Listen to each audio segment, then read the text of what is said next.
last week, but I did not meet Jane and Sarah and Jan and I'm sorry, tell me your partner's name again. Janine. My Janine. soon-to-be wife, Janine. Yeah, soon to be. Yeah, apparently. Yeah, yeah. There's like going to be a wedding on Saturday, so We're getting married on Saturday. yeah, it's kind of amazing. So Mazel Tov, congratulations about that. That's very exciting. But I did, so maybe and I did meet Janine last week as well. But maybe Sarah and Jane could just introduce themselves and Mike, if you want to say anything else that I didn't get a full introduction last week, and Janine. So. Okay, well, I'll go. My name is Sarah, and I'm retired military, and I was stationed here 4 or 5 years ago now, the first time, and that's where I met Jan at UCC Westminster. And then I deployed to Turkey for about 1.5 years and just got back, I guess it's not just anymore, in June-ish of 2018, and then retired from the Air Force. I taught a couple classes at Eastern Washington, and I now go to Creators Table, which is in West Central, which is kind of a combo between an Episcopal priest and a Methodist pastor church plant. So that's where I am right now. And I just had nose surgery last week, so I'm going to opt out of reading today. Can't see straight. Thanks. That's me. Thank you. And Jane, is it? Yeah. Hi, I'm Jane. I born and raised here in North Idaho. I'm just kind of tagging in on this group the last couple of weeks. I missed last week, but maybe twice before that. So I'm just kind of new to the group. Just started dating Sarah like 3 months ago. So she went to this, and so they let me be involved because I was interested. So awesome. Yeah. Okay, that's great. And Mike, did you want to add anything about, like, I don't know, like your background, or well, we talked a little bit about it last week, but something that just by way. My background is Protestant faith. My dad was a pastor, and I was a young boy in Coeur d'Alene and just made it back here in November of 18. So I'm loving being home in most respects. Mike, I didn't know your dad was a pastor. Well, now you do. What kind of pastor? Disciples of Christ. Okay. You know who is a disciple of Christ pastor? Rosemary Volbrecht's sister. You know Rosemary Volbrecht from Gonzaga? Okay. In Texas. There's a lot of disciples of Christ in Texas. It's Midwest, right? There's a lot of disciples of Christ. Yeah. It's very interesting. Okay, well, anyway, so my background briefly is that I was ordained as a Reform rabbi because I got kicked out of a different seminary for being gay, and that was circa 1995. And oh gosh, I'm like teaching right now, so if you can maybe ask. Oh, Kobe, ask Randy. Okay, sorry. I have 4 kids. I have 2 twins, and they're not supposed to be coming in right now. But I have 13-year-olds and 11-year-olds, both boy-girl twins. That was like probably the best blessing of my first marriage. And I'm married a second time, which is also great and and good, fabulous. And so now I lost my train of thought because Kobe came in, that I told him 4 times already that I can't believe that he came in again to ask me about it again. Okay, so so you got kicked out of being a rabbi for being thank you. Yeah, I got kicked out of being I did get kicked out of being a rabbi. They said I could do a PhD at their seminary. It's called the Jewish Theological Seminary. It was part of what we call the conservative movement, which doesn't mean that they were conservative on this issue, but on a lot of other issues they're more liberal. So it's kind of misleading that they're called the conservative denomination, but it's a big C. There's like 4 main denominations in America. for Jews, there's like Orthodoxy, conservative, Reform, and Reconstructionist. So anyway, we can get more into that if you have questions about that later. But basically, there's 4 central denominations, and that was the conservative. But they have since started ordaining LGBT folks since more than 10 years now. Actually, so it's really a different place now. In fact, it's so gay there now, they call it gay TS instead of JTS, which is it's hysterical. I don't think it's funny because it had a lasting impact on the pain that it caused me for being like really ousted out of a place that I wanted to go. And it will be I've obviously moved on, but it's not hard to get back to what it feels like to be ousted out of a place where you go to seek God for your queerness. And so that has always stayed with me. And I ended up getting a PhD anyway, not from them. And I ended up becoming a rabbi anyway, not from them. And I learned a lot about social justice, and I became a Reform rabbi. And the truth is that now I'm really almost mostly involved with a new denomination called Renewal. And it's not even really a denomination, although they do have their own seminary now.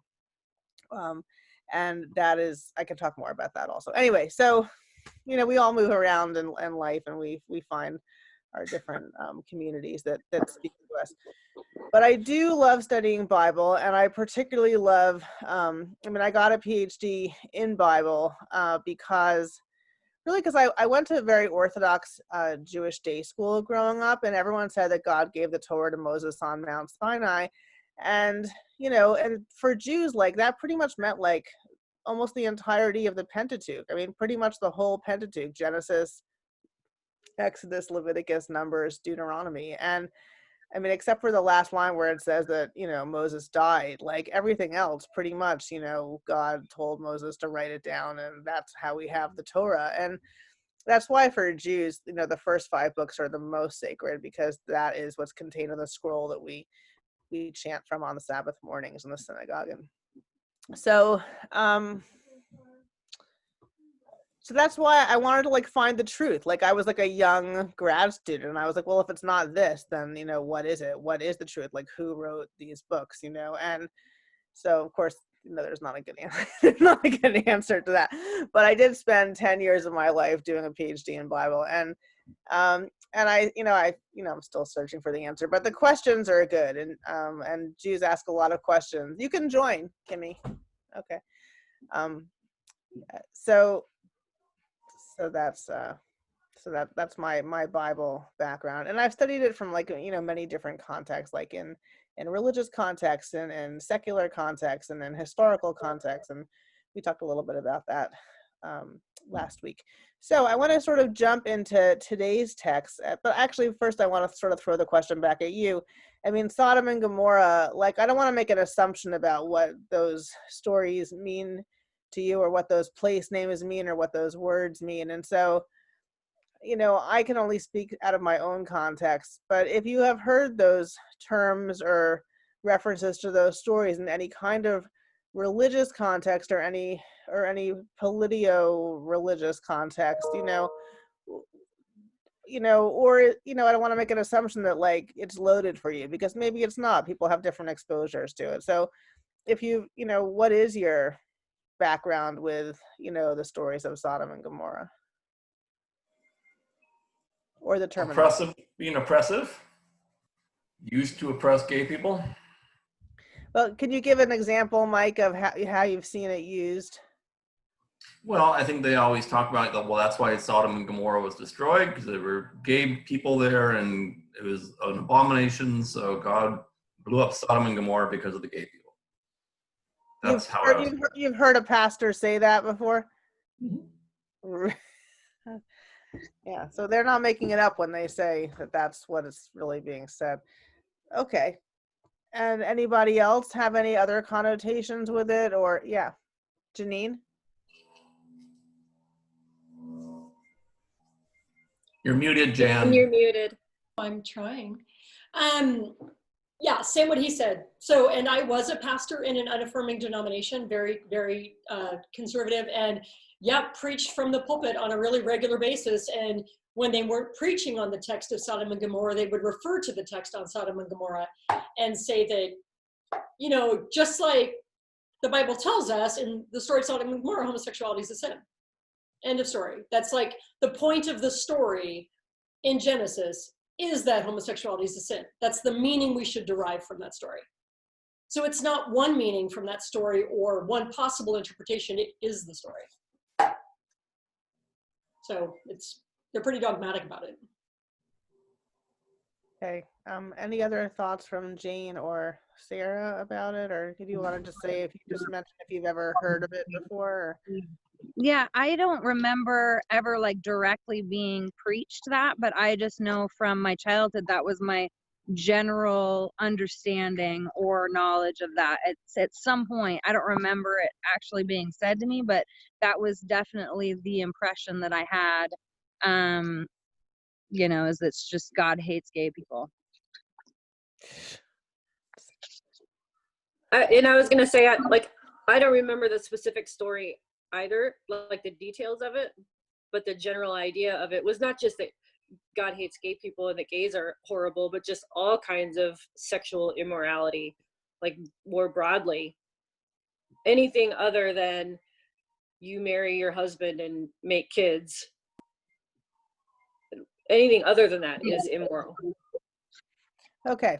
Well, thank you. So I mean, it's helpful for me to hear it, I think, for you to articulate it, because even though I sort of am familiar, obviously, with the lore out of the Christian right, like it's different to hear from, like, you know, your own experience. And I guess, you know, then the follow-up question would be, maybe we can get back to this, is that, you know, how do you understand, like, what does the Bible mean to you in terms of how do you use or not use those interpretations? So I guess what I want to do today is to really see if that's even like a valid interpretation of the text, and to look at, you know, let the text speak really for itself, and then we can talk about some of the broader issues about how the Hebrew Bible approaches, you know, same-sex relationship.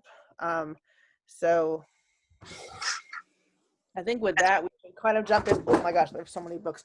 There's so much that we could do in chapter 18, and I kind of want to skip right to 19, because only I guess I want to look at the end of 18 just for a second, because I want to just look at how they set up the story. And so, but 19 really is the story that I want to look at, and I look at some of its parallels. So I mean, if you haven't read it, starting in chapter 22, starting in verse 22, God and Abraham get in this really fabulous negotiation that the worksheets talked about a little bit, about if there's 50 people in the city, if there's 40 people, and they get it down to basically 10. That's actually one of the reasons why Jews say that a quorum, 10 people constitute a quorum, because 10 is the lowest number of people that make a community. But that's just side stuff. So anyway, this is a really wonderful text between Abraham and God, but that's not what I want to look at. I want to look at verse 20. I don't know, Mike, or do you have it right in front of you? Then the Lord said, because the outcry against Sodom and Gomorrah is great, and because their sin is very grave, I will go down and see what they have done is as bad as the outcry that has come to me. Right. Not, okay, I will know. Does anyone have a different word besides outcry for the Hebrew word is the tza'akah, but you know, which is, outcry is a good translation of that. But does anyone else have any other words that may be used there? Hi, Emily. I'm Elizabeth. We're just looking at chapter 18 in Genesis, verse 20, and we're looking at the word outcry. And obviously something, and they also say the sin is so grave. So we know that there's something sinful that's happening there. But again, the sin is not, it's not outlined or defined, what it is. Then we have this little hiatus on this sort of beautiful interaction between God and Abraham, where Abraham says, shall not the judge of all the earth, deal justice? And it's really a great quote. Anyway, then the angels, then God leaves Abraham and the angels arrive at Sodom. So now I'm on chapter 19, verse 1. So I guess by way of preface, I guess I want to say that this story is what we would call in biblical studies a cautionary tale. In other words, this is not supposed to be descriptive of like how cities were in ancient Israel. In fact, it's likely that this is how cities shouldn't be.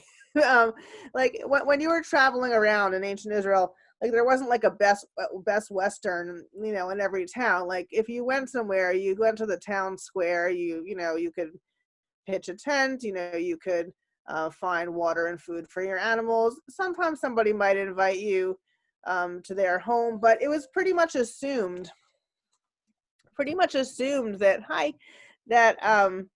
that you could safely enter a city, in ancient Israel, and that you were among whatever tribal configuration that you were going through, whatever tribal territories, that you could find a place to stay, and that city squares were safe places. So it's very odd that we would find a story here where the cities, and if you want to do a search, you could do a search on city square and look at where the term city square comes up in so many biblical stories. It was just that, we tend to, anyway. So let's go on. Mike, do you want to keep reading? Are you in the mood to read a little bit? Sure. Where are we reading? 19:1. Now the two angels came to Sodom in the evening, and Lot was sitting at the gate of Sodom. When Lot saw them, he rose up to meet them, and he bowed himself and his face toward the ground. Then he said, "Here, my lords, please turn into your servant's house and spend the night and wash your feet, and then you may rise early and go on your way." Oh, no, I want you to keep going. Okay. Yeah. They said, "No, we will stay in the For a while. open square all night." But he strongly insisted. So they turned aside with him and entered his house. Then he made them a feast and baked them unleavened bread, and they ate. Before they lay down, the men of the city, the men of Sodom, both old and young, all the people from every quarter, surrounded the house. They then called to Lot and said to him, "Where are the men that came to you tonight? Bring them to us so that we may have relations with them." So Lot went out through the door to them and shut the door behind him. Then he said, "Please, my brothers, do not act so wickedly. Look, I have 2 daughters who have not been to the man. Please let me bring them out to you, and you may do with them as you wish. Only do nothing to these men, for they have come under the shelter of my roof." But they replied, Go a little bit more. Okay, they replied, "Stand back." Also that they said, "The man came here as an alien, and he keeps acting like a judge. We will deal worse with you than with them." So they pressed hard against Lot, and they came close to breaking down the door. But the men reached out their hands and pulled Lot into the house with them and shut the door. Then they struck the men that were at the door of the house, both small and great, with blindness, so that they wore themselves out groping for the door. Okay. So in this story, God saves the day and sends a blinding light, and nobody gets hurt. But like, if I were to say to you, like, what is the sin of the people of this town? Like, what would you say that it is? Yeah, Mike. Well, that was my question originally, because in chapter 18, it's disclosed that Sodom and Gomorrah has a bad rap. So that's what I always thought about. It had that rap before this happened at the door of Lot's house. So, Well, what one might imagine that other travelers may have encountered a similar experience. Okay. I mean, it could be other things also. In fact, you know, the book, in the book, I see you, Sarah, and I'll come to you in just a second. The in the book of Ezekiel, and I can't think of which chapter it is, but we could Google it. It says for the sins of Sodom and Gomorrah, and then it outlines what the sins of Sodom and Gomorrah are, and it's nothing to do with sex. They're all like about how you treat your neighbor and all kinds. So, you know, for the Bible itself, we have a later prophetic interpretation of the sin, and it's not homosexuality. Okay, so we can put that on the back burner for now. I mean, look, maybe it is. I don't want to discount it yet. I mean, we're just at the beginning of our study, so you know, you can probably guess that's not where I'm going to end. But I think we can come to some kind of a consensus about what the problem is here. Okay, Sarah wanted to say something. Well, I think it Yes. seems to me like the issue is that they want to attack the foreigners instead of showing hospitality. And yet, I guess what I perceive was always presented to me is that it's better to allow your daughters to be raped than to allow gayness. Right. Okay. I know, and it's horrible. Now that has to do the rape of the women is a big issue, and it's actually tied in to what sin is, and also to how the society is structured. But Sarah, remember what you said before, that you felt like Sodom and Gomorrah is kind of like a euphemism for like everything bad. Did you say not like bad sexual things? Is that what you said before? I don't want to misquote you. Oh yeah, like I felt like it was kind of like an umbrella for like sexual immorality, and but the gay piece is the, you know, one thing that always, like, that's the pinnacle, but it still includes anything other than what you're supposed to do, which is to remain a virgin until you get married and then have a bunch of babies with your husband. Yeah. Well, you want to Or be your father. what? Or your father. Who's having babies with their father? Well, isn't that what chapter 19 says? Yes, but again, this is a you know how you know that you're not supposed to have children with your father? Look at what are the names of the children of the incestual relationship? All right, Mike's gonna get back to us on that, and then I'll show you why. One's Moab and one's Ben-Ami. Yeah, Ammon and Moab. Ammon and Moab are the two sort of like side people on the border of ancient Israel, and they're like fighting all the time, and they're enemies. And so, you know, the story of their birth, of their how do they come into existence, is through incest, which is like it's a huge insult. So, but they can't totally discount them either, because they're related, because they see themselves as interconnected, because they live alongside each other, and there maybe have been King David is said to maybe be of Moabite ancestry. So, you know, there's a lot there. So, but it's not, this chapter is not a positive chapter. Like, no one's like holding this chapter up to say, hey, be like these people. Like, it's the opposite. You should not be like these people. And even putting out the daughters, that's not saying, hey, this is like, you know, gang raping women like is a good thing. Like, that is not what this chapter is about. You're right though, Sarah, it does seem to set up a hierarchy of what's worse, and that does speak to ancient Israelite society in a certain sense. That, and it's not just the ancient Israelites, Roman society was like this also, that there is a hierarchy. There's God, and then there's the high priest, and then there's the priest, and then there's like the Levite, and then there's the Israelite, and then there's the female Israelite, and then there's the male slave, and then there's the female slave, and then the foreigner is somewhere like not sure if it's better or worse than the female slave. But okay. And interestingly enough, there's some parallel language between female slave and foreigner. So we can get back to that. But anyway, but to look at this passage, or really any passage in the Hebrew Bible, and the New Testament for that matter as well, because they were living under Roman society and they were living under Greco-Roman norms. And for sure, like if you look at how some relationships between boys and men, you know, in Greece and Rome, like it, you know, we shouldn't be holding that up as like a big, anyway. Okay. So, but I guess what I want to say is that if feminism is real, in other words, that if we come to a place where women and men, like if we really see them as equal in the eyes of God, then this whole chapter should not be a problem anymore. Because you need the hierarchy to be able to derive any kind of law out of this chapter. First of all, you're not really supposed to derive law from narrative. That's a question whether or not we should be doing that in the first place. Maybe a narrative is just a narrative. But let's say that you're looking for this for, you know, real life lessons and you're going to go for this.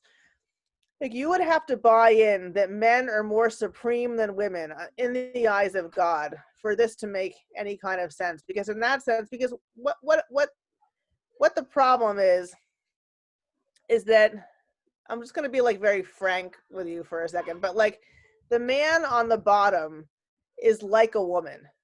And if you make the man on the bottom like a woman, you're making his place in society lower than his rightful place in society should be. So if you don't believe that there's anything wrong with women, in other words, like if women really are on like par with men, then to make a man like a woman should not be a big deal, or you know, it's sort of beyond what we can really think about anymore. It doesn't work. Now, if you still hold the ethic that men are like designated as better by God than women, well, yeah, then we might still be having a problem. But I'm telling you that feminism will fix the interpretation of this as being about being gay. Let's hold this for a second. Let's shift gears unless there's a question, but hold them. Let's jump in our Bibles over to Judges chapter 19, which is really a very important parallel story. And honestly, you really can't, I don't think, read Genesis 19 without looking at Judges 19. It's very long, so I'm going to summarize the beginning and then we'll look at it more closely.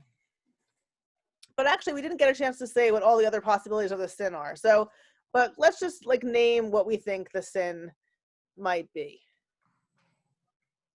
Well, inhospitality. Yeah, but that would be like hospitality gone horribly awry. It's not just like, hey, I didn't give you a cake when you came to my door. Like it's, yeah. Go ahead, Sarah. But yes, Mike, I agree with you. Yeah. Or could it be just the hierarchy itself is the sin? No, I don't think, not from the perspective of the writer of the story. Okay. From the perspective of the writer of the story, it really is better to give out the women than to let a man be gang raped. From the I'm not saying that's how we have to read it and learn from it, but I think from the ancient writer's perspective, it wasn't good, but it was like the lesser of two evils. I think you're right. Yeah. I think that's the read. I think you can't get away from that. Whether or not we have a new theology that should supersede that reading, I think we should. But I don't think from the ancient perspective that we can get away from that. And Janine, did you want to say something? Or Jan? Yeah. So also, I mean, just the violence and threats of violence. I mean, that alone, regardless of who's who, like you just shouldn't threaten your neighbor or anybody. Yeah, it could very well still be a sexual sin, but the sexual sin could be gang rape. I mean, it doesn't have to be, you know, male to male. It doesn't have to be, yeah. I mean, the whole, okay. So let's see. Now, this is why I think we need to read the Judges 19, because I think we have a very similar story. So you have a guy who married a woman. She's a concubine, so she's a little bit like lesser of a wife than a regular wife, but she still has a lot of wife privileges in the ancient Israelite society. And she, for whatever reason, is not happy. Can you guys hear that piano music in the back? Okay, good. All right. If there's background noise in my house that I need to deal with, just let me know, because I almost like I'm trying to tune it out. But okay. So the woman runs away. It doesn't say, I'm just sort of summarizing the beginning of the story. She leaves this guy and goes back to her father's house, and he goes after her. So like, presumably, like, it doesn't say that she was abused or that she hated him, but like, why would she leave a good situation if everything was like hunky dory? So probably it wasn't. So she runs away. He goes after her, and then I'm now like skimming between verses 6 and verses 11, basically. The father keeps trying to get the husband and the daughter to stay longer, like over and over again, stay another day, and they don't want to stay. The guy's like, I want to get going. We're leaving the next day. We're going and we're leaving. And finally, the father can't keep them there any longer, and the guy and his concubine wife, they leave. And they're on their way, and they actually, it's really interesting. They say that they went through, in verse 11, they were near Jebus or Yavuz, which is the earlier name for the Jerusalem area, which was not an Israelite area at the time. And they could have stayed there, but the guy goes, no, we should go to an Israelite area. We shouldn't go to this foreign area. So they go through the Jebusites, and they end up in Ephraim, in the north, in the tribe of Benjamin, the tribe of Benjamin. And the Benjamin tribe was a very large tribe. Even though he was the youngest of the 12 sons, the territory of Benjamin was vast. It was rivaled Judah's territory. It was a big area. And that's actually why, where the first king of Israel was named Saul, and he was a Benjaminite. And the reason why we have even any evidence of that is because it was such a big deal that they couldn't write it out and make David the first king. And David, of course, is from the tribe of Judah, which is always the winning tribe. So, but it was so well known that they couldn't write out Saul. So Saul's the first king and David's the second king. So they end up staying in the tribe of Benjamin in this little area called, I don't know, let's see, it's in Gibeah. Okay, so in verse 16, who wants to take over the reading? I know Sarah doesn't want to read. Does somebody else want to read besides Mike? Well, I'm probably the only one with the Bible handy. Jan, do you have one handy? Okay, Jan, maybe Jan or Janine could read a little bit in 16. Okay, so 16. Then at evening, there was an old man coming from his work in the field. The man was from the hill country of Ephraim, and he was residing in Gibeah. The people of the place were Benjamites. When the old man looked up and saw the wayfarer in the open square of the city, he said, "Where are you going and where do you come from?" He answered him, "We are passing from Bethlehem in Judah to the remote parts of the hill country of Ephraim, from which I come. I went to Bethlehem in Judah. I'm going to my home. Nobody has offered to take me in.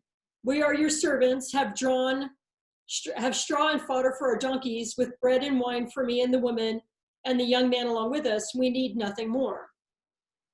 The old man said, "Peace be to you. I will care for all your wants. Only do not spend the night in the square." Okay, so stop for a second. So we already see a parallel here. Don't spend the night in the square. And I'm telling you, Google the square. I mean, the square is not a bad place. Most people think of the square like a Best Western as you're driving through, riding through, caravanning through, whatever. It's not a bad place. But here's the only 2 stories in the whole Hebrew Bible you don't want to stay the night in the square. Okay, that's why we call them cautionary tales. Okay, keep going, Jan. Okay, so he brought him into his house and fed the donkeys. They washed their feet and ate and drank. While they were enjoying themselves, the men of the city, a perverse lot, surrounded the house and started pounding on the door.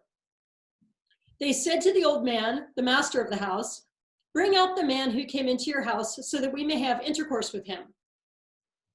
And the man, the master of the house, went out to the people and said to them, "No, my brothers, do not act so wickedly. Since this man is my guest, do not do this vile thing. Here are my virgin daughter and his concubine. Let me bring them out now. Ravish them and do what you want to them, but against this man do no such vile thing." But the men would not listen to him. So the man seized his concubine and put her out to them. They wantonly raped her and abused her all through the night until the morning. As the dawn began to break, they let her go. As the morning appeared, the woman came and fell down at the door of the master's house where her master was until it was light. And could I just interject that this can be super triggering language, both the Sodom passage and this passage. I find myself like wanting to stop. So if any of us feel the need to just like mute the reading and wait for the conversation, or just take a deep breath and just notice how you're feeling about these things, like, you know, I just know that, you know, even, you know, whether you're queer or you've, you know, had other trauma, like, this is tough stuff. Okay, so let's just acknowledge that. Thank you, Jan, for saying that. That's why it's called these are called texts of terror. And they're terrorizing. And I think they were supposed to be in their own world context, supposed to be texts of terror. But that still, I agree with Jan. If this is hurting you in some way, please mute it till the conversation. Okay, thank you. It's gonna get worse. Okay.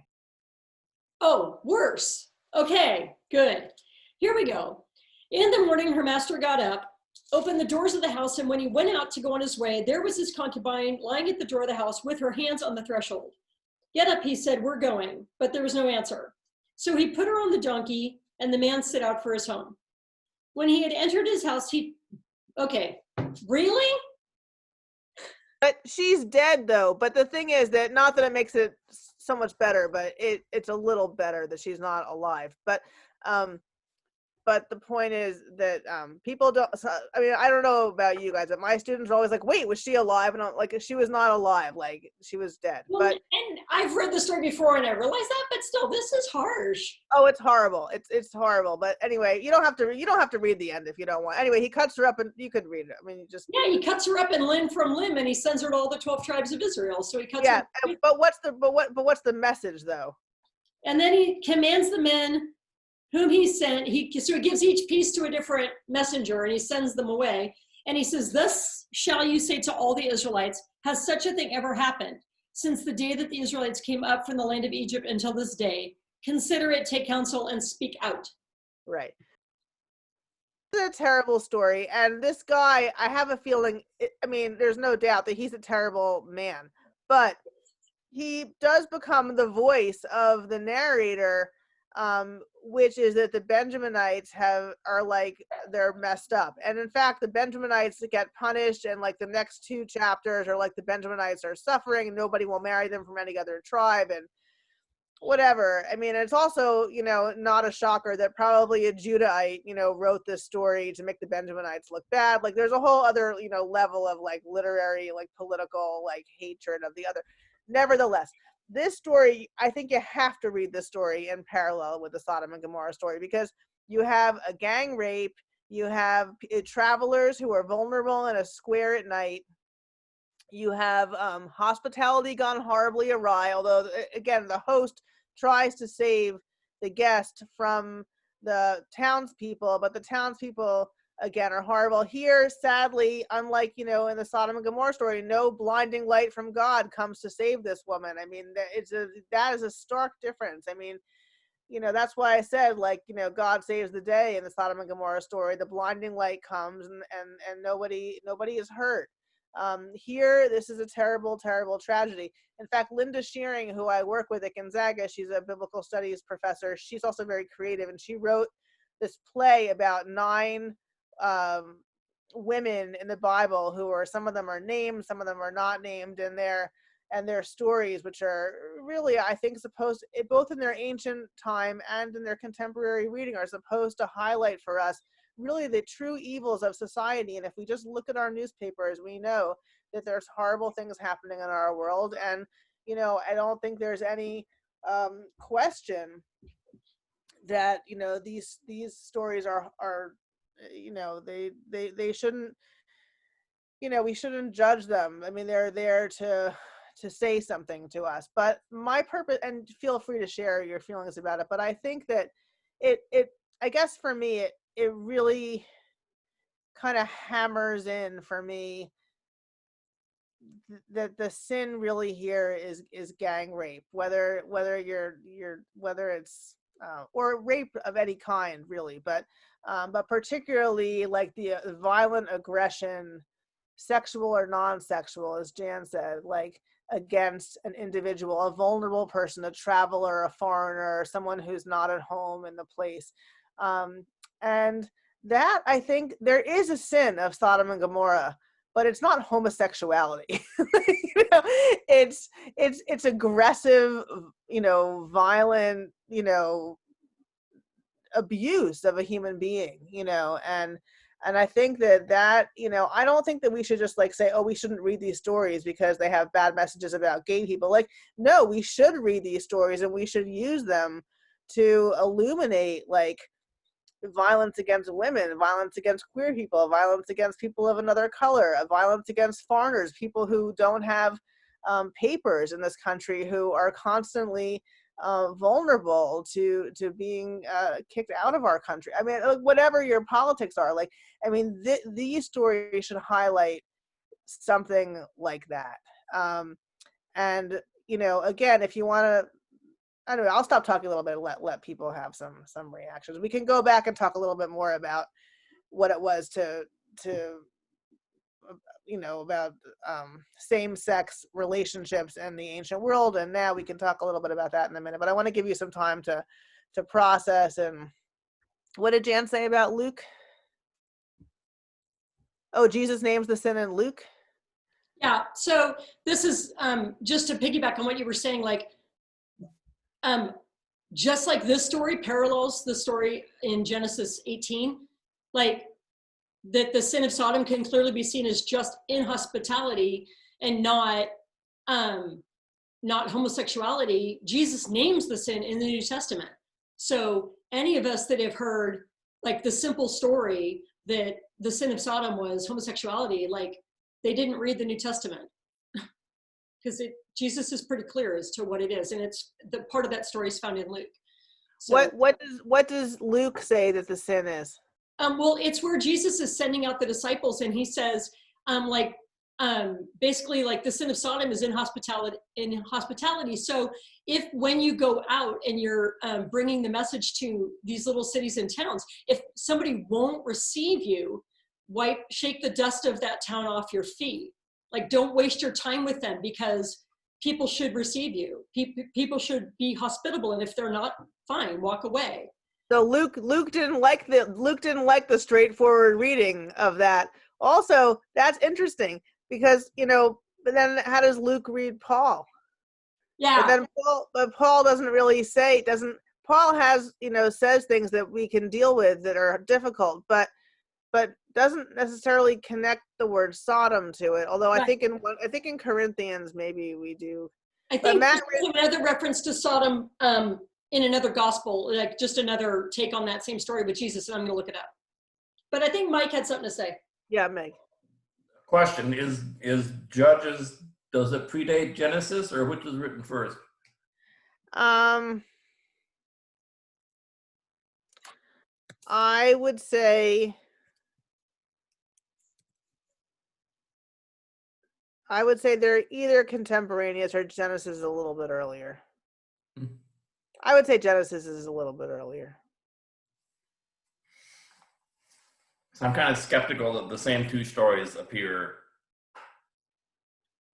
They're identical stories, basically. So is one just piggybacking off the other, or?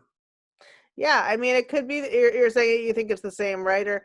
Most people don't think it's the same writer, but again, the book of Judges is overall edited by what we call the Deuteronomistic historian, the person who lived during the time of Deuteronomy, so 609, 6 something to 609 BC, and most, I mean, look, some people think Genesis is late, but a lot of people think that most of Genesis is, well, I happen to think that most of Genesis predates the Babylonian exile, so pre 587. But that's not to say that there aren't pieces of the Deuteronomistic history that could be earlier or could be out of the same. For sure, it's a motif that repeats. I mean, the stranger and hospitality and how we welcome I mean, that's a theme. I mean, but you're right. I mean, there's a lot of similarities. I have Sarah. a question Sorry, for Rachel. Mike. Oh, go ahead, Rachel. Sorry. Oh, I just I pulled up the Luke chapter. So the part where it talks about Sodom, he just says to his disciples that he's sending out, whatever city you enter, and they do not receive you, go out into its streets and say, the very dust of your city which clings to us we wipe off against you. Nevertheless, know this, that the kingdom of God has come near you. But I say to you that it will be more tolerable in that day for Sodom than for that city. And the sort of it'll be more tolerable for Sodom and Gomorrah is also in Matthew, of like a response to, because he's telling them whatever house takes you in, stay in that house until you leave. And if they're not receiving you, that is like, or maybe not even like this end, just that it would be better for Sodom than for that city.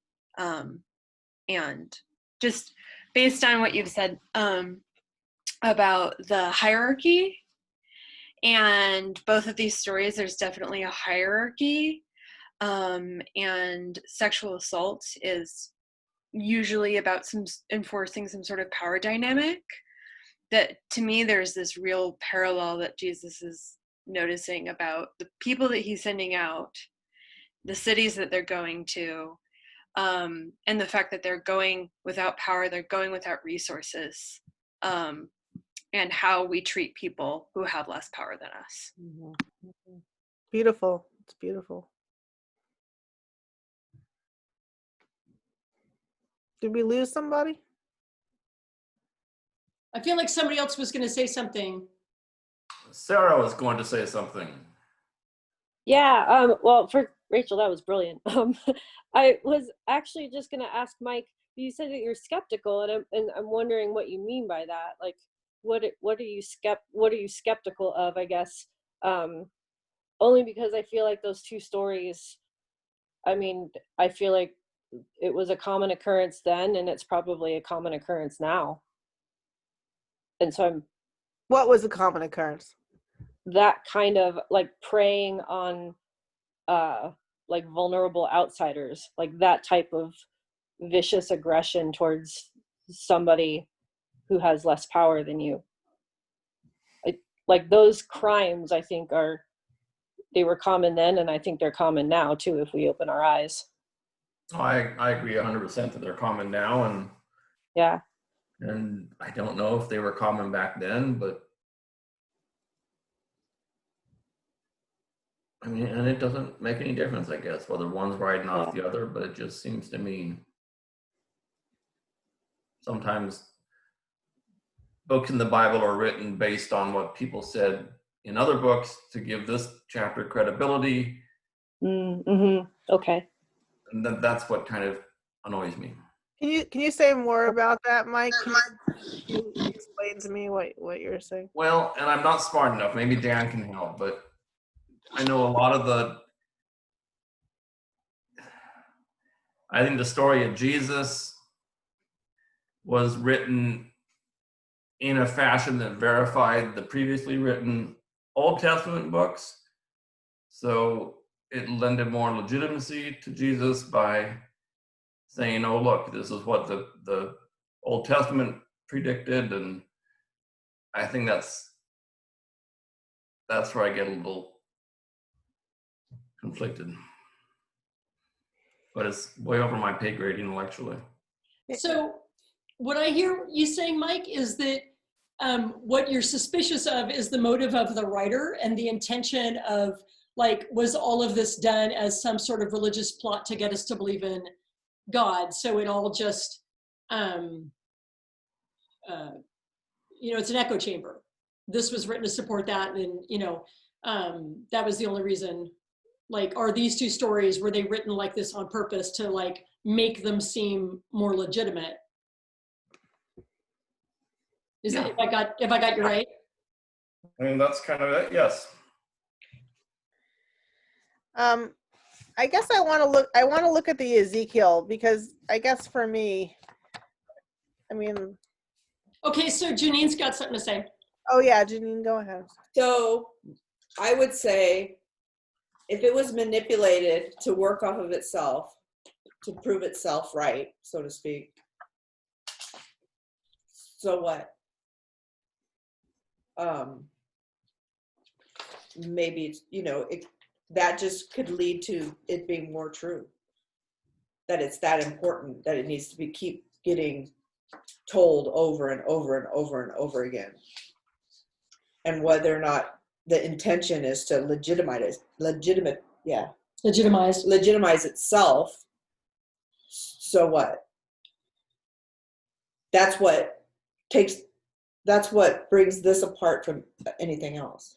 So can I make an analogy to modern times? So if CNN and MSNBC and CBS all talk a lot about how bad the Trump administration is, and because they seem to be in cahoots with each other and have this liberal agenda, does that make the content of what they're saying not true?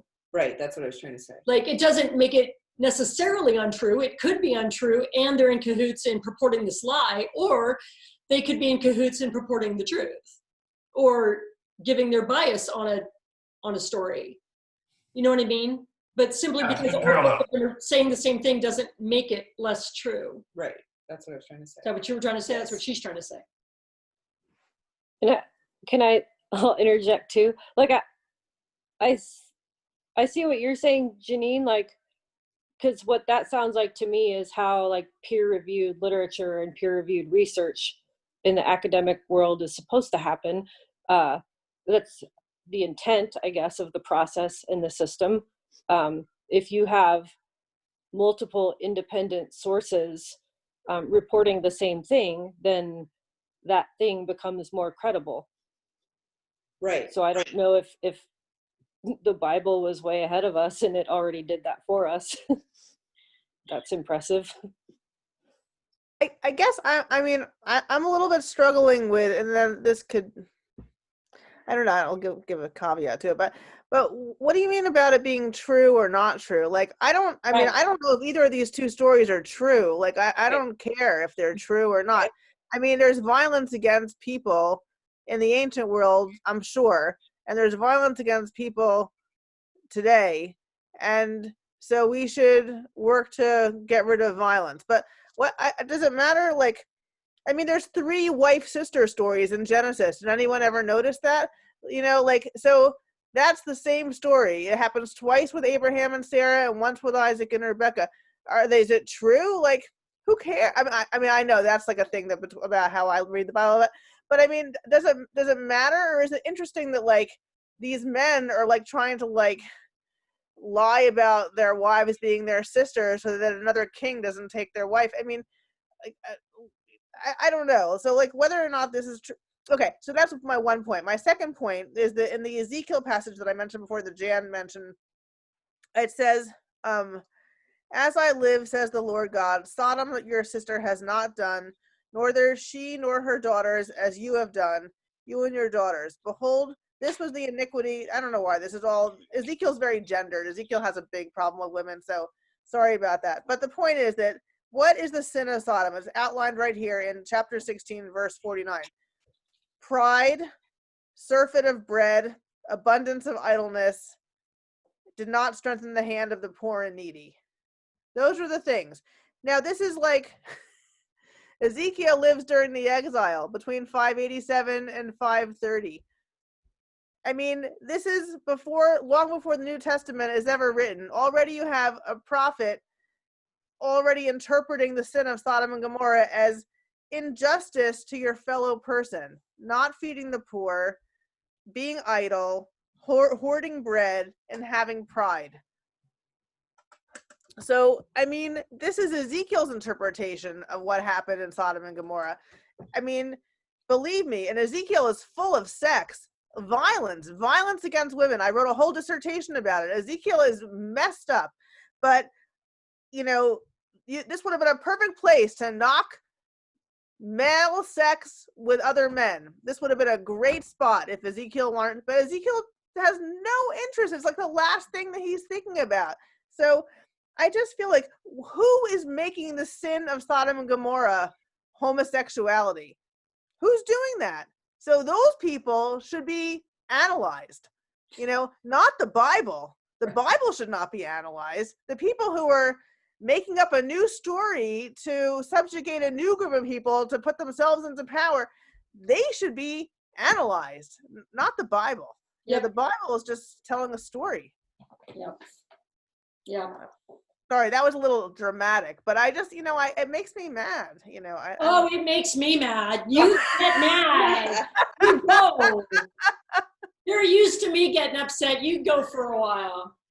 No, but seriously, like, one of the things that I had to break away from, and I should say that my early Christianity was in, I don't know about liberal, but because in the 80s and 70s, we didn't talk about liberal and conservative Presbyterianism, but like certainly upscale, wealthy Presbyterians who didn't tell you like who to sleep with or whether or not to smoke cigarettes. They didn't care about that kind of crap. And they were very educated and academically schooled. And then it wasn't until my 30s that I became involved with this very conservative denomination that reads the Bible from a more literal viewpoint. But unfortunately, they were also the ones who taught me my first systematic theology. So I had a lot of parsing to do. And one of the very first things I had to do was figure out for me the difference between truth and fact, because they're not the same. Right? There are like facts, like 2 + 2 = 4. Like that's a fact, right? You can't, I don't know, put a bias on that or bend it or what. I mean, it just is, right? But like, I hate math is my opinion, and that can be changed person to person or whatever. But the truth is that for me, math is hard, and but that doesn't change the fact that 2 + 2 = 4. So when I look at the New Testament and I see glaring contradictions between the gospel story, the gospel narratives, plural, of Jesus' resurrection, of that most important moment, right? That absolutely is the defining point for Christians, is the fact that the guy isn't dead anymore, right? And yet the 4 gospel authors don't agree on what that moment looked like. You really have to do some work with what's a fact and what's truth. Could the truth still be that the guy isn't dead anymore, even though we don't know what the facts were, because the 4 people who tell us about it aren't sharing the same story? And some people can get there like I did, and some people can't, and that's great. That's fine. There are many ways to understand the resurrection, but like, truth and fact aren't the same. And I think when we deal with these Hebrew Bible stories, like, I'd like to hear Elizabeth talk to us about how you understand the difference between like truth and story and fact. That is a big thing. Okay, that's a good question. Thank you, Jan. Can I just talk about Leviticus for a second and then talk about truth and fact? Because I feel like, what's hard for LGBT Christians, I think, is how to make sense of Paul, because some parts of Paul, and again, you guys are more the experts on this than I am, but for Jews, though, we don't read the New Testament as authoritative. It's interesting historically, but what is authoritative, though, is Leviticus. Leviticus says in chapter 18 and also in 20, twice within 2 chapters, you shall not, speaking to men, you shall not lie with a man as you would lie with a woman. And that again, I think, Sarah, like confirms the hierarchy premise. I mean, the idea, again, the problem is making a man like a woman. So that's, I think 2013 is one of them, and 18, maybe 19. I don't know. That might be the menstruation one. Sorry, that's my other area of expertise. Anyway. 2018 is about women. So what, did you say it was 18? So there's one in 18 and one in 20. I'm gonna say that maybe it's 2013. You know, you think I would know these off the top of my head? Yeah, yeah. Third one. Okay, so the one in 20 is verse 13. If a man Yeah. lies with a man as one lies with a woman, both of them have committed an abomination, should be put to death.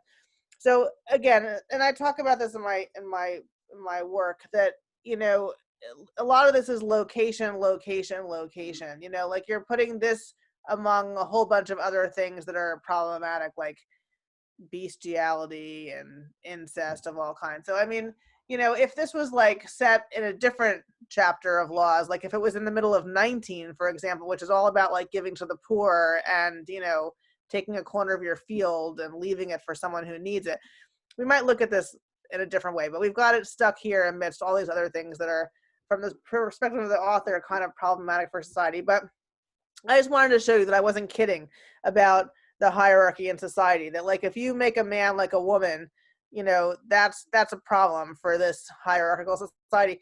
But I'm telling you, if your theology is that you don't have a hierarchy, if a woman is the same as a man, then even if it was a sin at one time, it's not a sin now. So anyway, okay, because it's everyone is uplifted, you know, sexually and every way. Okay, in healthy relationships. So also I read that in an interesting way too. Just my take on that, and this might be, Jan, the answer to your question about truth and what was truth and fact.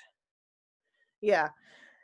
I mean, there's a Jewish way of reading that says that there's no missed word in the Hebrew, in the Torah, particularly the Torah, meaning the 5 books of Moses, but really maybe the whole Hebrew Bible, but particularly the 5 books. There's no extra word. Every word means something, and if it seems extraneous, there's extra meaning loaded onto that. So this is my very Jewish way of reading this passage is. Why does it say if a man lies with a man as one lie? This is not a good one to do it. We should do it with the 18 verse. It says, don't lie with a man as you would lie with a woman. Why can't you just say, don't lie with a man? I mean, the text is given to men. So it's all addressed to a man, to an Israelite man. So why do you say as one would lie with a woman? So now we could answer it from the historical perspective about the hierarchy, or we could answer it because those extra words mean something. And so my meaning that I would like to attribute to this is my eisegesis. That is, I'm reading it into the text versus reading it exegetically, reading it out of the text, ex and eis, Greek in. I'm reading into the text that it says, as you would lie with a woman, because it's saying something about the human nature that I think works for me theologically, which is that if your natural instinct is to lie with a woman, then don't lie with a man. But on the other hand, if your natural instinct is to lie with a man, then don't lie with a woman. That is the way that I read this text, because I think that this whole chapter is called the Holiness Code. It's about making holy relationships so that you can have a holy community and a holy society. How are you going to have a holy community if gay people are marrying straight people and people are getting divorced and no one's happy and everyone's messed up? Like, that is not going to build a holy community. So a holy community is following your nature, and your nature is that straight people shouldn't be marrying gay people, and you should marry who you're called and desired to be with. So that's the truth that I read out of the Holiness Code, and that is not the way the ancients read it. Like, I'm not trying to say this is the way, you know, it was. Like, no, this is our layer of interpretation that we're adding because we have a greater understanding. Says the American Psychological Association, that says that homosexuality is a natural, normal, very good way to be.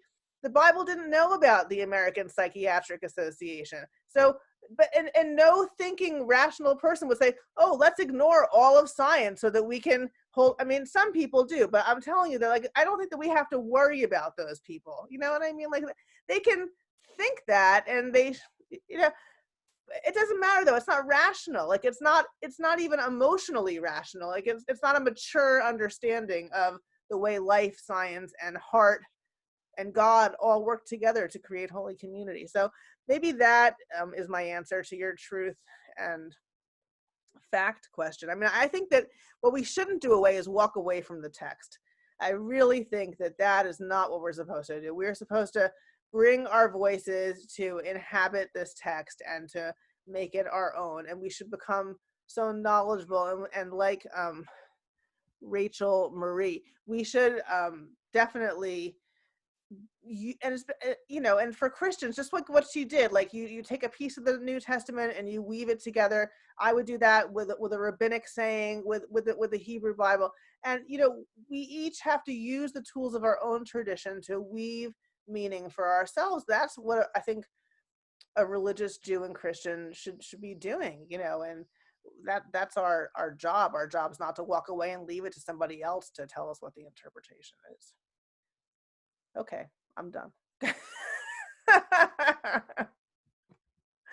I'm curious if anyone else has any other thoughts. I'll stop talking a little bit.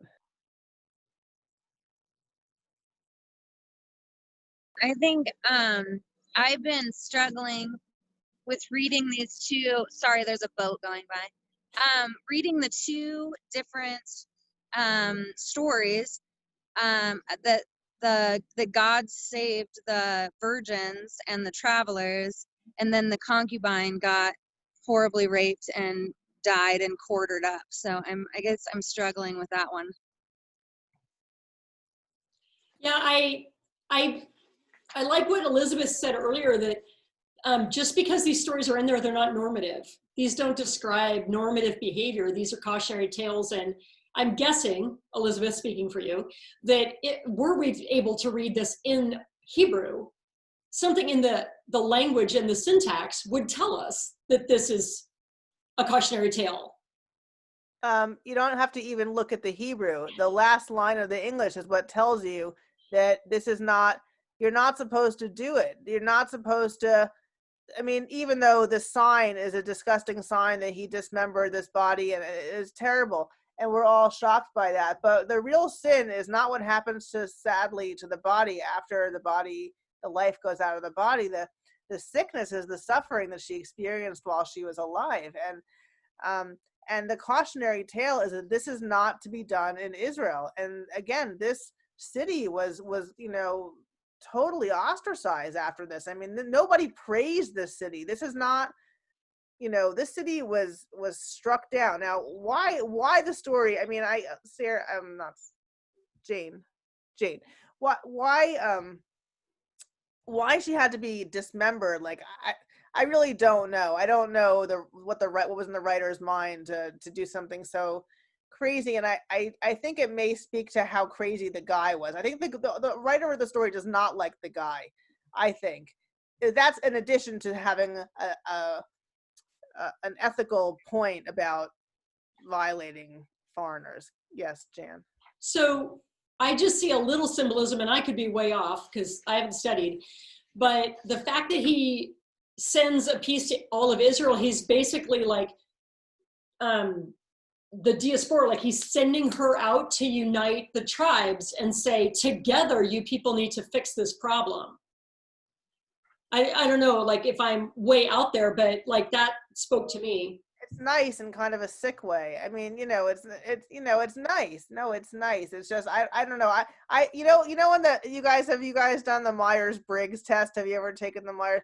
So like, I'm very sensory. So that story, it's like, I can't get away from thinking about the body, but other people could just think of it like a metaphor and not, but I get it, Jan. I mean, I think you're right. I think that is the point, actually, is to say, like, we as a people are not going to act in this way. We're not going to do this.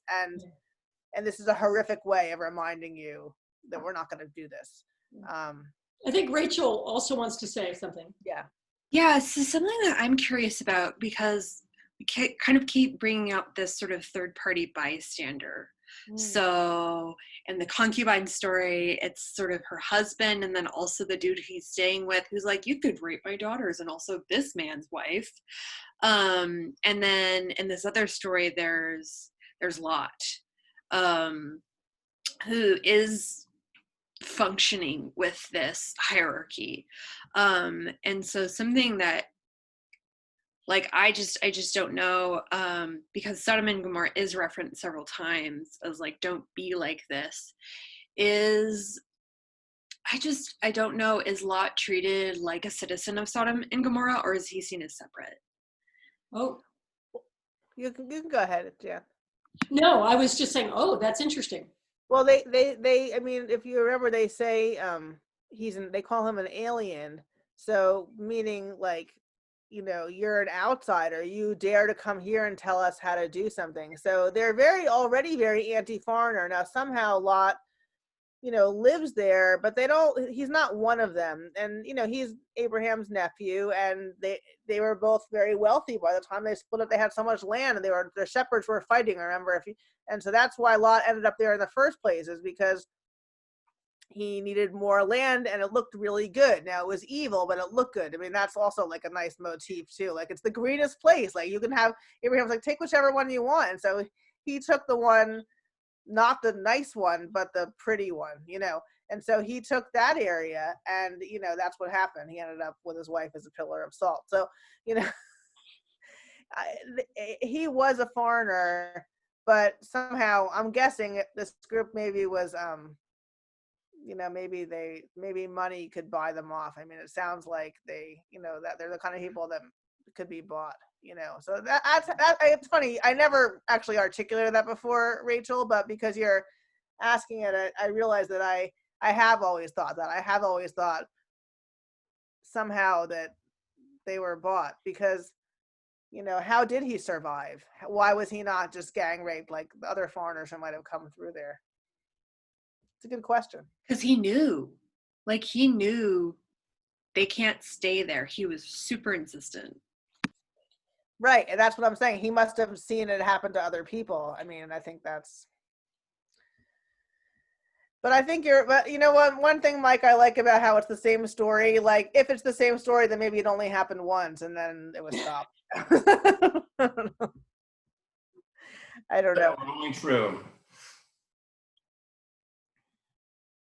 Yeah, I really hate that. Well, I mean, we all do, right? That's why we're here. But that these stories that, have lasted all these millennia get used totally against their historical context and the original meaning, and against metaphor, and against all of these, things, to say something that scientifically is completely incorrect. And like, to even use the word homosexuality in relation to this story makes zero sense. I don't know, I want to say linguistically, but that's not the right way to say it, because the word homosexual, the idea that people have a sexual orientation, that people tend to prefer one, didn't happen until the 1800s. Yeah, it's not part of it. It's not part of their consciousness at all. Time. But the thing is that here's the thing, and this is what gets me also. Here you have to find a way for these words to mean something against a particular contemporary community of good people. So why, like, for what reason? In other words, like, for who does it serve to continue to use this story, or any other one for that matter? I mean, also, I love how, like, when Leviticus is quoted by Christians, I'm like, I thought that Jesus took care of that for you. Like, come on. I mean, it's our problem. It's our problem now, not yours. I mean, otherwise you should be kosher, and I don't want to see any of you eating a cheeseburger. I mean, so, what is this so unbelievable to me that, but here's the thing though, and again, this comes back to Paul, and so the person you should really ask to come and do this, I know he would, is Matt Ringe, who is a New Testament professor in my department. He has an amazing PowerPoint on these words in Greek throughout the New Testament. I bring him in whenever I can get him. I bring him into my class to do the New Testament component of this, because I feel inadequate to do it, number one. But number two, my classes are all Christians, basically. So, it's nice to hear from the rabbi, but I mean, it doesn't really help them ultimately theologically. But Matt will come in and he'll show, and first he talks about how the word homosexuality is just what Jan said. It's not, or we're not talking about orientation. We're talking about a certain kind of act. But I will say that even listening to Matt and even listening to what he says, I think that Paul still raises some questions, and so I really look to to Jan and others to interpret Paul, and the rabbis raise questions too. I mean, it's not like I'm saying Christians have a problem and Jews don't. Like the rabbis have made it very difficult for Orthodox Jews. So it's I'm not blaming Paul or Christians who read Paul as authoritative, but I do think that there does need to be some stuff there, because if Paul, it's one thing for you to reinterpret the sin of Sodom as gang rape against foreigners, but if Paul's not reading it that way, or if Paul's saying there's something that's not natural about men with men, then you have to unpack Paul. And again, like, I'm not going to be able to do that for you, but I think it can be done for sure, in the same way that I just unpacked Leviticus. But I wouldn't know how to do it, but you have to do it. And Matt, I think, can start to help you do that, and Jan and others who are studying. Oh yes, that's a good book. I read the Mel White book. Have you guys read Mel White's Stranger at the Gate? Have you read Stranger? Gosh, that is not gonna. I don't know how much Greek. It's not really about the Greek, but this is like a guy who worked for Pat Robertson. He was like a speechwriter for, I don't know, Pat Robertson or something. Anyway, he ended up coming. He had a very difficult story with electroshock therapy and stuff. But he wrote a book called Stranger at the Gate, which is very good. But what's your book about, Jan? So God and the Gay Christian is the written work that came from a video that was created by he was a young man named Matthew Vines. And he was, raised in a very conservative Christian denomination. He knew himself to be gay from the time he was like 10 or 11, and, wrestled with it for a long time. And he finally got to like college age, and he has a great relationship with his father, who was not affirming, but was a great dad and was able to have the conversation. And so Matthew said, he was in a Christian college. He's like, I'm going to drop out of college and I'm going to go research this on my own, because I just don't see how it's possible that I know myself to be gay, and I know that I love God, and I know that I have the Holy Spirit, and I know that, like, all these things. So how can all these things be true? So he went on his own quest, and he went to Germany, and had to sort of teach himself German to read some of the original text work on historical, what's the word I'm after? Anyway, to really dig in textual criticism, really dig into the text of the New Testament and the Old Testament. And he ended up, still as a very, very young man, making a video that's like an hour and a half long, where he goes through each text and he says, this is why this doesn't mean it. He deals with the one in Leviticus just as you did. There's another one in Leviticus that says, like, a man should not, if a foreigner comes into your camp, a man, and he's dressed like a woman, then you can kill him. And he's like, yeah, that's what it says, and that's what it means, because like he's a man dressing as a woman for the purpose of coming into the female area of the camp and like either taking all of the precious things that are stored there or assaulting the women. So this is why, not because it's bad for a man to dress like a woman for effeminate reasons, but to not be your true self, to lie and sneak in order to, commit some other crime. And so, he goes through these texts, sort of one by one, that somebody who is transgender and was assigned male at birth, it's perfectly fine for them to dress as a woman if they know themselves to be female, because then they're dressing as their true selves and they are not lying. And so he just goes through them, and he deals with Paul and Corinthians. And it, again, a lot of the basis of his work is the psychological truth that, they weren't dealing with orientation. What Paul's talking about in 1 Corinthians 6:9 is not homosexual orientation. It's not one man who's in love with another man and seeks to build a bond with them. And it's about using somebody for Rachel mentioned, for power. It's a power differential it's in the exact same passage that talks about lying and defiling, which means like talking bad about somebody else. And it's listed in that sin of homosexuality, which is a poor translation, is listed in the same with lying. So, like it's really not what he's saying it is. It's about power differentials. Lying is a power differential. I have information I'm keeping from you so that I can get one over on you. That's why lying is bad, So that's a great book. And it's part of it is his personal story, but most of it is him taking the video that went viral and turning it into a book. So it's well researched and it's well cited.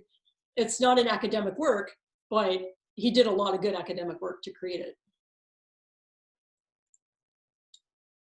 Thanks, Jan. That's awesome. I might look at that and maybe recommend that for my students. So that sounds great.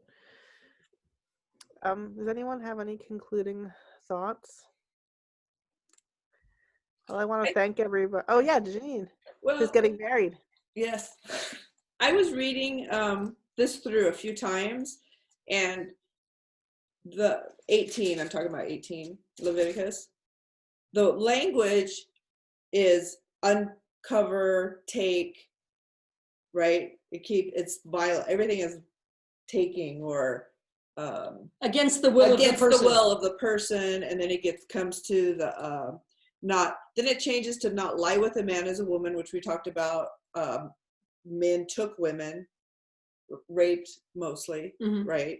So I wouldn't say that they mostly raped women. I know that, also, but the word "take" in the Bible. Sorry, this is like a little. Sorry, the take is often means to marry, and it's okay. So we should clarify the English. But anyway, but you're right though. It doesn't take away from your power dynamic point. Yeah, the language changes, and then it says absolutely. It's very clear. To not have sexual relations with an animal. Yeah. So, I mean, that's a different language. So the language, to me, is very clear of what they're talking about. They're talking about the power. You're saying. The power. Yes. No, I agree with you that there's a power dynamic. I'm just cautioning against every time you see the word "take" in the Hebrew, it doesn't mean in a sexual context doesn't mean rape. So. Okay. Yeah, I don't know that. Okay. No, this has been great. And honestly, folks, she can't go anywhere until I end the meeting. So if you have a question. Oh yeah, for sure. Now's the time. I mean, hopefully she'll come back and visit and stay with us for a while. But don't be shy. Let's use and abuse her knowledge while we have it. Well, Elizabeth, I appreciate your insight very much. You're very impressive. Thank you. Thank you. I know. Mike and I got to hang out last week when we were studying Abraham and Sarah and the journey last week.